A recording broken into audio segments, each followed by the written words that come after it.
నమస్తే, నేను మీ జాకీర్ హుస్సేన్. పులివెందుల ఎమ్మెల్యే జగన్మోహన్ రెడ్డి గారి అరెస్ట్ గురించి గత కొన్ని రోజులుగా చర్చలు అయితే నడుస్తూనే ఉన్నాయి. దీని గురించి ఒకసారి డిస్కస్ చేద్దాం. ప్రస్తుతం మనతోటి సీనియర్ జర్నలిస్ట్ సిఎస్ రావు గారు ఉన్నారు. వెల్కమ్ చెప్పేద్దాం. హలో సార్, నమస్తే. నమస్తే. ఎస్ సార్, జగన్మోహన్ రెడ్డి గారి అరెస్ట్ అసలుకి ఉందంటారా లేదంటారా? దీని మీద దాదాపుగా కొన్ని వేల చర్చలు నడుస్తున్నాయి. 10 సంవత్సరాల నుంచి ఇదే నడుస్తుంది అనుకుంటా. ఎందుకంటే ఆయన బెయిల్ మీద బయటకు వచ్చి కూడా దాదాపుగా 12 సంవత్సరాల దాకా అయిపోయింది. అప్పటి నుంచి కూడా ఇదిగో బెయిల్ రద్దు అవుతుంది, జగన్మోహన్ రెడ్డి అరెస్ట్ అవుతాడు, ఇదిగో ఈ కేసు ఫైనల్ అయింది, జగన్మోహన్ రెడ్డి అరెస్ట్ అవుతాడు, ఇదిగో రేపే మొన్న శుక్రవారమే ఈ మొత్తం 16 షార్ట్ షీట్లు ఉన్నాయి. ఈ 16 షార్ట్ షీట్లు ఓవలాపర్ ఉంది, లేదంటే ఇతరత్ర కిట్పోకి బయటకు వచ్చేసి ఇది ఫైనల్ తీర్పు వస్తుంది, ఆయన అరెస్ట్ అవుతాడు. ఇవన్నీ థంబ్నెయిల్స్కే పరిమితం అంటే ఏమంటారు? ఇవన్నీ తమ్లైన్స్కే పరిమితం.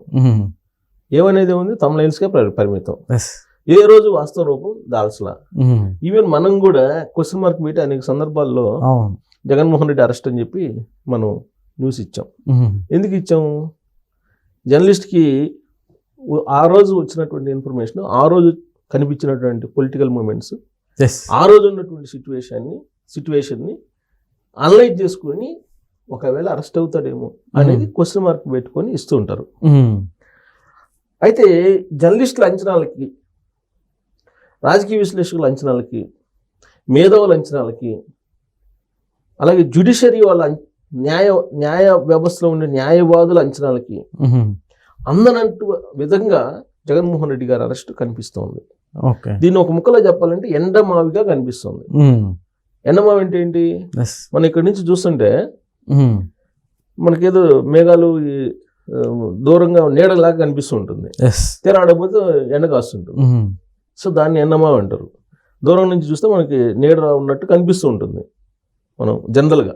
ఆడకపోతే అక్కడ మళ్ళీ ఎండ ఇక్కడ ఎలా ఉందో అక్కడ కూడా అలానే ఉన్నట్టు కనిపిస్తుంది. అలా ఎండమావి అంటే. ఓకే సార్, అట్లానే ఇప్పుడు జగన్మోహన్ రెడ్డి గారి అరెస్ట్ వెనక ఇప్పుడు ఢిల్లీలో బీజేపీ బడా నేతలు ఉన్నారు. సో వాళ్ళ వల్ల జగన్మోహన్ రెడ్డి గారి అరెస్ట్ జరగడం అనేది కుదరట్లేదు అనే చర్చలు కూడా వస్తున్నాయి. సో దీన్ని ఎలా చూస్తారండి? ఇది మనం చూసేది, విశ్లేషణ చేసేది ఏముండదు. ఆంధ్రప్రదేశ్లో లేదా ప్రపంచంలో ఉండేటువంటి తెలుగు వాళ్ళల్లో ఎవరిని కదిలించినా, ఏ మారుమూలకు పోయి కదిలించినా బీజేపీ పెద్దలు ఆశీస్సులు పుష్కలంగా ఉన్నాయి, అందుకే ఆయన్ని అరెస్ట్ చేయట్లేదు అని చెప్పి సహజంగా చెప్తుంటారు. దాంట్లో ఏం లోతుగా మనం వెళ్ళి విశ్లేషించాల్సిన అవసరం లేదు. ఓకే, ఇప్పుడు ఆయన మీద 16 షార్ట్ షీట్లు ఉన్నాయి పెండింగ్లో. ఆయన కేసు ఫైనల్ అయినప్పుడల్లా జడ్జిలు మారిపోతున్నారు. ఓకే, పోనీ సిబిఐ వాళ్ళు ఏమైనా పిటిషన్ వేస్తారంటే సిబిఐ వాళ్ళు పిటిషన్ వేయరు.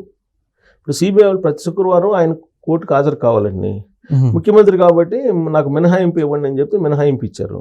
ఓకే, ముఖ్యమంత్రి పదవి పోయి ఎన్ని సంవత్సరాలు అవుతుంది? దాదాపు సంవత్సరం దాటిపోయింది కదా. ముఖ్యమంత్రి పదవి పోయి కూడా సంవత్సరం దాటిపోయింది కదా. మరి సంవత్సరం దాటినప్పుడు ఆ రోజు ముఖ్యమంత్రిగా ఉన్నారు కాబట్టి వ్యక్తిగత విచారణకి మినహాయింపు ఇచ్చారు. మరి ముఖ్యమంత్రి పదవి పోయింది, ఇప్పుడు మినహాయింపు ఎందుకు ఇవ్వాలని చెప్పి సిబిఐ వాళ్ళు పిటిషన్ వేయాలిగా కోర్టులో. సిబిఐ కోర్టులో పిటిషన్ వేయాలి కదా. పిటిషన్ వేయాలి సిబిఐ వాళ్ళు. ఎందుకు వేయలేదు? ఎందుకు అంటే ఇంత లేట్ కావచ్చు, ఇప్పుడు మీరు చెప్పినవి కావచ్చు, ఎందుకు ఇలా జరుగుతుంది అంటారు? జ్యుడిషియరీలో అసలు ఇప్పుడు రీసెంట్గా కూడా మొన్న కూడా అన్ని సోషల్ మీడియాలో కానీ పేపర్లో కానీ అక్కడక్కడ కొన్ని న్యూస్లో వచ్చింది. జ్యుడిషియరీలో జగన్మోహన్ రెడ్డి గారికి సంబంధించినటువంటి అడ్వకేట్స్ జడ్జిలు అయ్యారంట, 2-3. ఓకే, ఇప్పుడు అంతకుముందేమో జగన్మోహన్ రెడ్డి గారికి ఎవరైతే అనుకూలంగా ఉంటారో వాళ్ళని కొందరిని అపాయింట్ చేసుకున్నారు అనేది కూడా వినిపిస్తుంది. ఓకే, సరే, జడ్జిలో ఆ విధంగా తీర్పులు చెప్తారా, తీర్పులు చెప్పరా అనేది తర్వాత ఇష్యూ. ఏ జడ్జి అయినా ఒక కేసులో ఒక రకంగా ఒక జడ్జి చెప్తే ఇంకో కేసులో ఇంకో జడ్జి చెప్తారు. వాళ్ళ అబ్జర్వేషన్, వాళ్ళ పరిజ్ఞానాన్ని బట్టి తీర్పులు ఉంటాయి. కొంతమంది అది తప్పు అంటారు, కొంతమంది అది కరెక్ట్ అంటారు. కింది కోర్టు తప్పు అంటుంది, పై కోర్టు కరెక్ట్ అంటుంది, ఆ పై కోర్టు మళ్ళీ తప్పు అంటుంది. సో అది వాళ్ళ డిస్క్రిప్షన్, వాళ్ళకి రాజ్యాంగం కల్పించినటువంటి స్వేచ్ఛ. దాన్ని అనుకూలంగా మలుచుకోవడంలో జగన్మోహన్ రెడ్డి గారు సక్సెస్ అయ్యారనేది జ్యుడిషియరీలో ఉండేటువంటి కొంతమంది చెప్తూ ఉంటారు. ఒకప్పుడు చంద్రబాబు నాయుడు గారు జ్యుడిషియరీని మొత్తం క్యాప్చర్ చేశారని చెప్పి పెద్ద ఎత్తున ప్రచారం జరిగేది. కానీ ఎప్పుడు కూడా నాకు తెలిసినంత వరకు చంద్రబాబు నాయుడు గారు జ్యుడిషియరీని మీద ప్రెజర్ చేసి లేదా ప్రలోభ పెట్టి ఆయన టెక్నికల్గా ఎక్కడా కూడా ఆ విధంగా చేసినట్టు కనిపించదు. ఓకే. కానీ జగన్మోహన్ రెడ్డి గారి కేసులో ఇన్ని కేసులు ఉన్నాయి, దాదాపు 23 కేసులు ఉన్నాయి ఆయన మీద. సిబిఐ ఈడీ కేసులు, మామూలు కేసులు కాదు, ఈడీ సిబిఐ కేసులు. సిబిఐ అంటే ఆల్మోస్ట్ సీరియస్ కేసులు, సీరియస్ ఫ్రాడ్ కేసులే కదా అన్ని. సరే అది ఫ్రాడ్ చేశారా లేదనేది వాళ్ళు తేల్చాలనుకోండి. ఛార్జ్ షీట్లు అయితే వేశారు కదా ఫ్రాడ్ చేశారని, ఫ్రాడ్ జరిగిందని చెప్పి ఛార్జ్ షీట్లు వేశారు. ఛార్జ్ షీట్లు వేసినప్పుడు విచారణ ఎందుకు ఇంత డిలే అవుతుంది? ఇంత డిలే అసలు ఏ కేసులోనే ఉంటుందా? ఉండదు, డిలే అవుతుంది. అయితే ఇక్కడ ప్రభుత్వం ఏమైనా వెనకాడుతుంది అనుకోవచ్చు సార్? అంటే ప్రభుత్వం చేతిలో ఎంత ఉంటుందంటే ఏమంటారు? ఎందుకంటే గతంలో ఇప్పుడు చంద్రబాబు నాయుడు గారిని చాలా మంది ఎమ్మెల్యేలు ఎంపీలు హౌస్ అరెస్ట్లే చేశారు కదా. ఇప్పుడు ఆ కేసులు, మిగతా కేసులు వేరు, ఈ కేసులు వేరు. కిట్ ఫోక్ సంబంధించిన కేసులు, ఈ మొత్తం సీరియస్ ఫ్రాడ్ కేసులు, మనీ లాండరింగ్ కేసులు, ఇవన్నీ కూడా. ఈ కేసులు విచారణ ముందు జరగాలిగా. విచారణ చేయడానికి జడ్జిలే అసలు నాట్ బిఫోర్ అంటున్నారు కదా. కొంతమంది జడ్జిలు నాట్ బిఫోర్ అంటున్నారు కదా. కొంతమంది జడ్జిలు ఏమో మొత్తం తీర్పు ఇచ్చే సమయంలో బదిలీ అయిపోతున్నారు. ఇది వాస్తవం కదా, ఇది అన్ని పత్రికలు వచ్చినటువంటి న్యూసే కదా.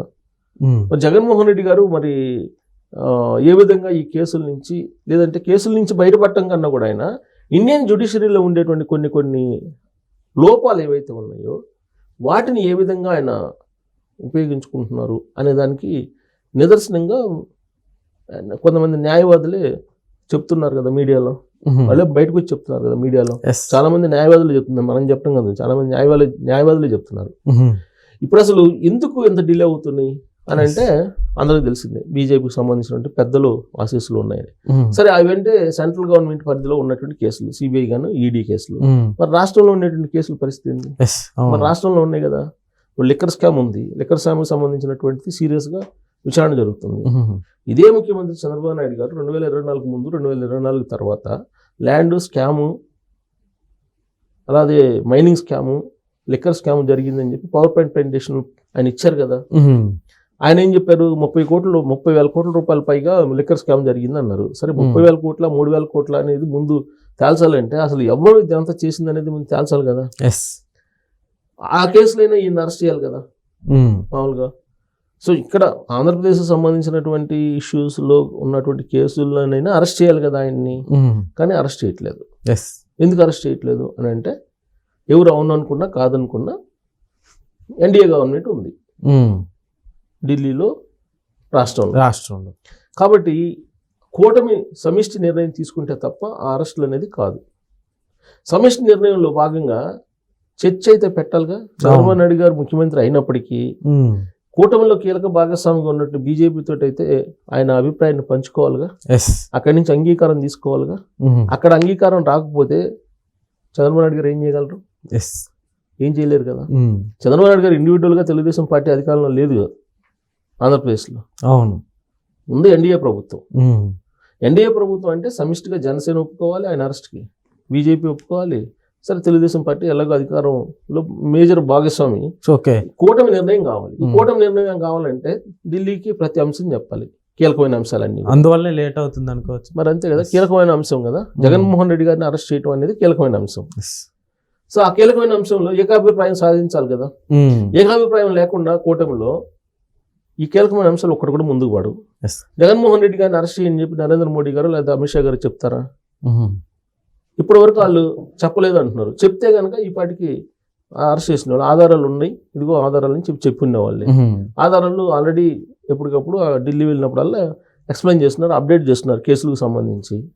మరి అప్డేట్ చేస్తున్నా కానీ ఇప్పటివరకు ఆయన అరెస్ట్ దాకా వెళ్ళట్లేదు, అరెస్ట్ దాకా తీసుకెళ్ళట్లేదు అని అంటే దాని అర్థం ఏంటి? ఇప్పుడేటువంటి కూటమి ప్రభుత్వం ఉన్నంత వరకు జగన్మోహన్ రెడ్డి గారి అరెస్ట్ ఉండకపోవచ్చు. అంటే ఏకాభిప్రాయం రాదు కాబట్టి. పాత కేసులు ఉన్నాయి కదా, మరి వాటిని ఏం చేస్తారనొచ్చు. వాటి విషయంలో ఆల్రెడీ బీజేపీ స్టాండ్ ఏంటనేది అర్థమైపోయింది. సో కాబట్టి జగన్మోహన్ రెడ్డి గారి అరెస్ట్ అనేది ఎండమావి అని చెప్పి మనం భావించవచ్చు. ఇప్పటి వరకు తమ్లైన్స్ పెట్టి తమ్లైన్లు పెట్టిన వాళ్ళకి చేతులు ఎరిగిపోతున్నాయి, జగన్మోహన్ రెడ్డి అరెస్ట్ అని చెప్పి నాలాంటి వాళ్ళకి చెప్పడానికి కూడా కొంత ఇబ్బందిగానే ఉంది. సో అయితే ఇప్పుడు జగన్మోహన్ రెడ్డి గారిని ఒకవేళ అరెస్ట్ చేస్తే మళ్ళీ రాష్ట్రంలో జగన్మోహన్ రెడ్డి గారికి సింపతి ఏమన్నా వర్కౌట్ అయ్యి మళ్ళీ పుంజుకునే ఛాన్స్లు ఏమన్నా ఉన్నాయంటారా? ఇప్పుడు రాజకీయ కోణం నుంచి ఆలోచిస్తే చట్టాన్ని పక్కన పెట్టినట్టేగా, చట్టాన్ని ధిక్కరించినట్టేగా ప్రభుత్వం. నువ్వు తప్పు చేస్తే చట్ట ప్రకారం శిక్షించాలి. రాజకీయంగా నాకు నష్టం వచ్చిందని చెప్పి నువ్వు అరెస్ట్ చేయకుండా పెడితే అది కూడా తప్పే కదా. సో రాజకీయ కోణం నుంచి ఆలోచించకూడదు. సీరియస్ ఫ్రాడ్ కేసులు ఉన్నప్పుడు నిజంగా ఆయన అరెస్ట్ చేయాలనుకుంటే చేయాలి. సో ఇదంతా పొలిటికల్ మిక్స్ అయినటువంటి కేసు కాబట్టి దీన్ని మనం ఎండమావిగానే చూసుకోవాలి అంతే. Okay sir, thank you.